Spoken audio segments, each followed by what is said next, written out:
Assalamualaikum warahmatullahi wabarakatuh, and a very good day to all of you. My name is Ishfa Aina Aisha binti Muhammad Syarudin, and I am the host in this forum. Ladies and gentlemen, today we would like to talk about Sultan Abdul Samad Building. The building is one of Kuala Lumpur's famous landmark founds, situated at the center of Jalan Raya. The Sultan Abdul Samad Building holds a unique design modeled by A.C. Norman. The building bears Moorish influence with a blend of local culture and British style. To represent the identity of the Malaysian people, the architect added an Islamic touch before finally completing the building in 1897. Back then, the Sultan Abdul Samad Building served as an important structure for the English. It was and still is beautiful, iconic, and was probably the most photographed building at the same time. The English one used the building as the administration office for the government. Later, the building was used to house the Supreme and High Courts until they renamed it to the Federal Court of Malaysia and moved it to the place of justice in Putrajaya. Today, the Sultan Abdul Samad Building is home to the Malaysian Ministry of Information, Communication and Culture. The building is not the only attraction, for just close by stand a 40-meter clock tower dubbed the Big Ben of Malaysia, topped with a golden dome and flanked on both sides by two dome towers.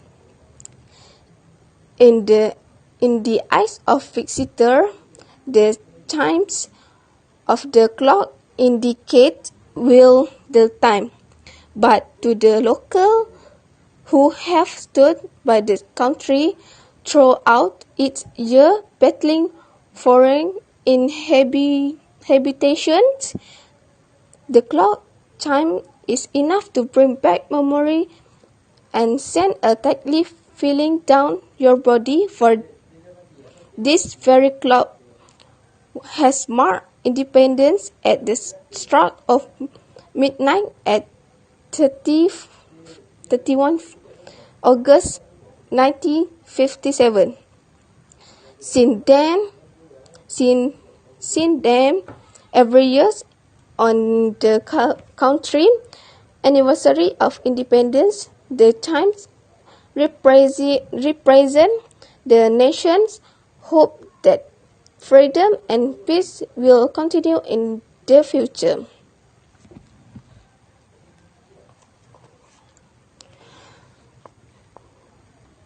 Before we proceed to our forum, I will introduce our panelists today. Our first panelist is Nur Syamila Atika binti Nazaruddin. Next, Ahmad Ridwan bin Ismail, and our last panelist is Nurul Syuhada binti Mahmud. Without wasting time, let's hear about why should we preserve the place of monuments. On our topic from the first invited panelist, Nur Syamila Atika binti Nazaruddin. Thank you to the moderator because give me opportunity. Okay, I am Nur Syamila Atika. The panel number 1 who want to talk about why should we preserve the place monument. Okay, the point is the place of the first declaration of independence is a place where we can remind us about moment of independence, so that the younger generation can feel the sacrifice made by the previous fighter, and therefore they will better appreciate the true meaning of independence. The younger generation will be more steadfast in maintaining the harmony of the country because they understand the sacrifice. Okay, next can be used as a tourist spot.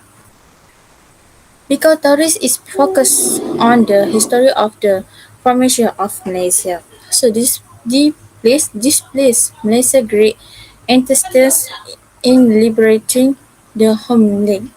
Can leverage the image of the country if this place is taken care of cleanliness and magnification infrastructure government.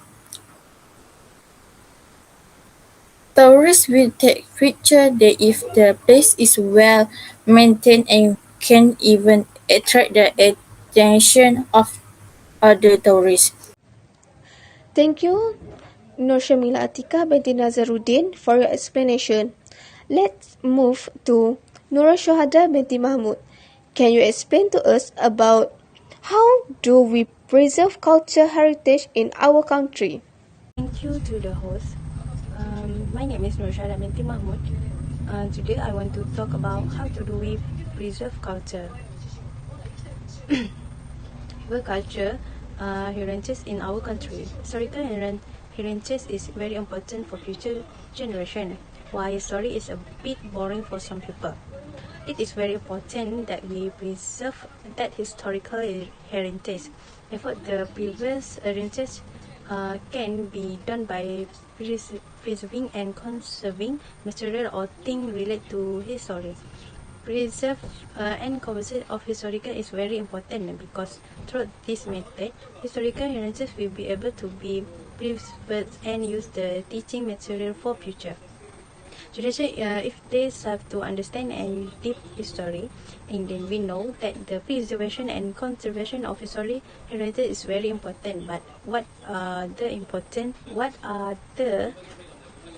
appropriate measure to preserve and the historical heritage?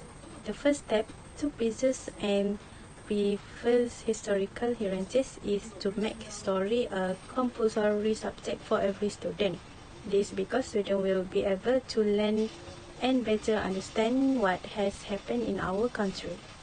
Malaysia, apart from that, the method is also able to make the Malaysia community aware, especially among students, about the importance of history to be remembered by all levels of society. Some lessons can be found throughout history subject. Among the lesson of to be careful with foreign power as happened in our country.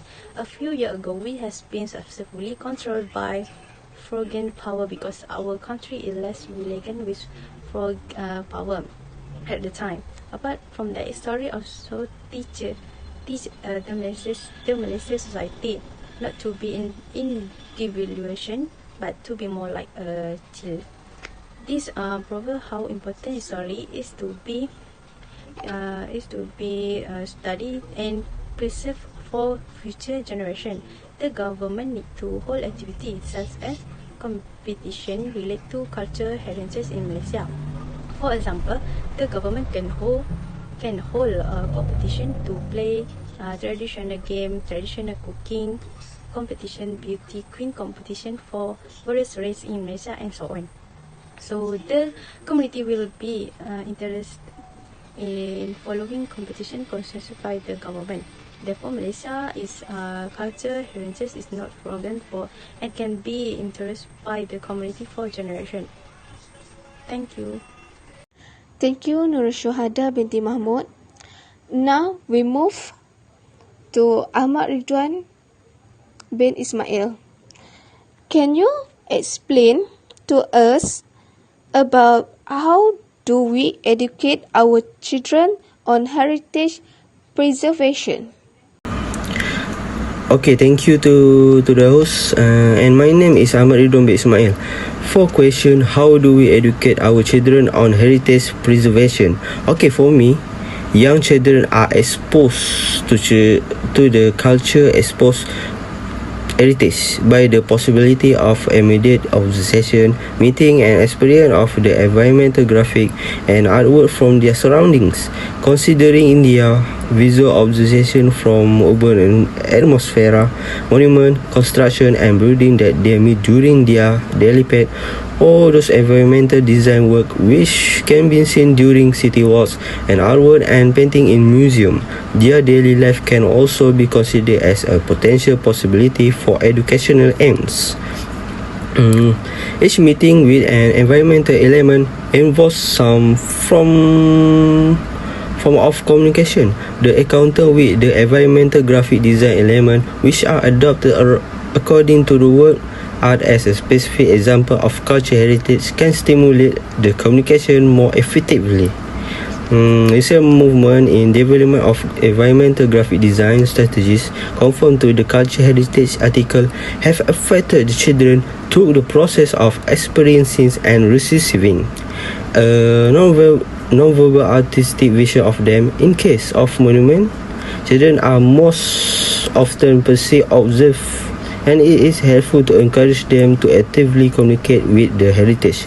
Urban design elements, park statues and building facades inspired of the style and conformation of the work allow abolishing the usual distance between the monument and the child during the site visit.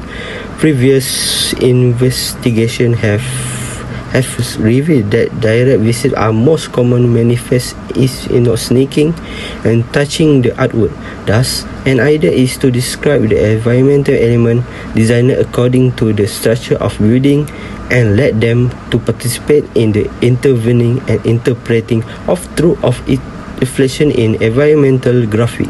The advantage of such methodology design in direct communication with building as a unique architectural complex. Apart from its introduction, also would manifest itself in encouraging children artistic creativity and imaging to a visual dialogue with selected example of sight and science motif. For many students, more frequent encounter with cultural heritage, image and reproduction, especially in architectural and urbanism activities, would provide useful imagination of the heritage. Thank you. Good question. Thank you for the question. As we all know, museums are store various historical treasure of the country. For example, the Perak Museum is rich in ethnology, history, nature, archaeology, and ethnobiology collection, which are partly classic as a rare collection over 100 years, all such as specimen of binturong and pulasan animals, animal skulls and skeleton, or animal skull and skeleton, as well as endangered and edenware or hard to find. Thank you. Thank you to the host. Today I want to talk about what are the place step to take to protect the place. The maintain of preservation of historic building must be done by all parties.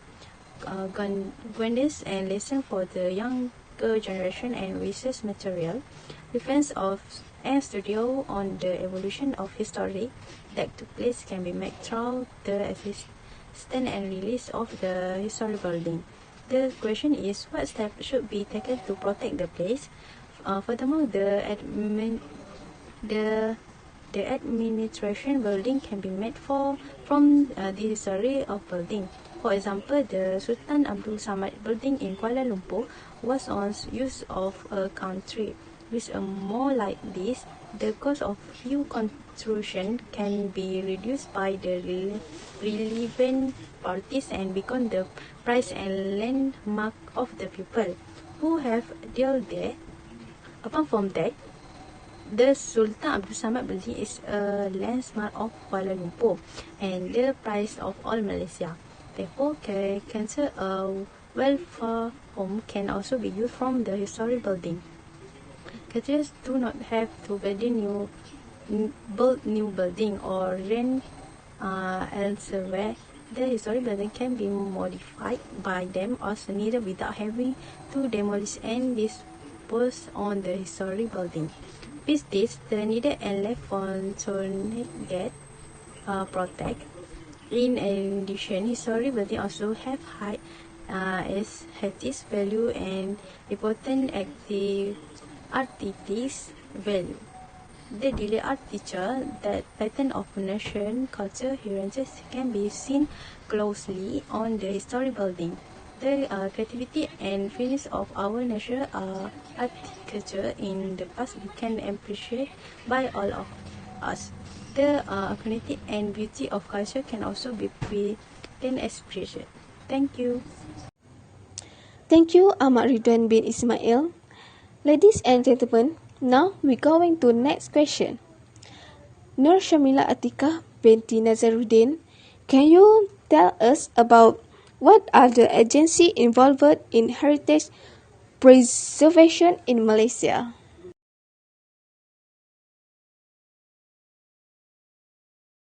Thank you to the host for the question.